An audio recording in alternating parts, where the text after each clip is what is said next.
باللہ من الشیطان الرجیم بسم اللہ الرحمن الرحیم وَإِذْ قَالَ إِبْرَاهِيمُ رَبِّ اجْعَلْ هَٰذَا الْبَلَدَ آمِنًا وَاجْنُبْنِي وَبَنِيَّ أَن نَّعْبُدَ الْأَصْنَامَ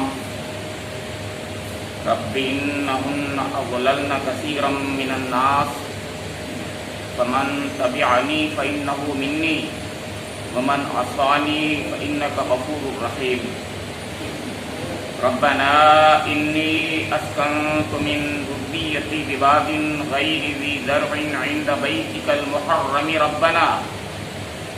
رَبَّنَا لِيُقِيمُوا الصَّلَاةَ فَاجْعَلْ أَفْئِدَةً مِّنَ النَّاسِ تَهْوِي إِلَيْهِمْ وَارْزُقْهُم مِّنَ الثَّمَرَاتِ لَعَلَّهُمْ يَشْكُرُونَ رَبَّنَا إِنَّكَ تَعْلَمُ مَا نُخْفِي وَمَا نُعْلِنُ وَمَا يَخْفَىٰ عَلَى اللَّهِ مِن شَيْءٍ فِي الْأَرْضِ وَلَا فِي السَّمَاءِ الحمد للہ الذی وہب لی علی الکبر اسماعیل و اسحاق ان ربی لسمیع الدعاء رب اجعلنی مقیم الصلاۃ ومن ذریتی ربنا وتقبل دعاء ربنا اغفر لی ولوالدی وللمؤمنین یوم یقوم الحساب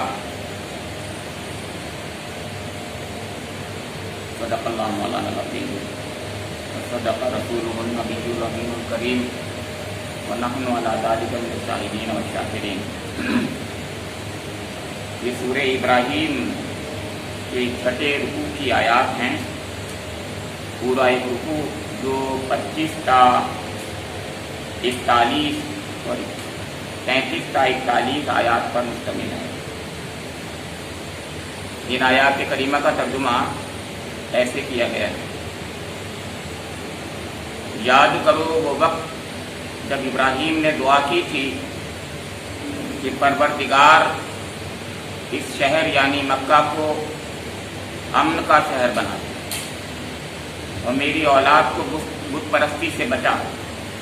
پروردگار ان بتوں نے بہتوں کو گمراہی میں ڈالا ہے، ممکن ہے کہ میری اولاد کو بھی یہ گمراہ کر دیں، لہذا ان میں سے جو میرے طریقے پر چلے وہ میرا ہے، اور جو میرے خلاف طریقہ اختیار کرے تو یقیناً تو درگزر کرنے والا مہربان ہے۔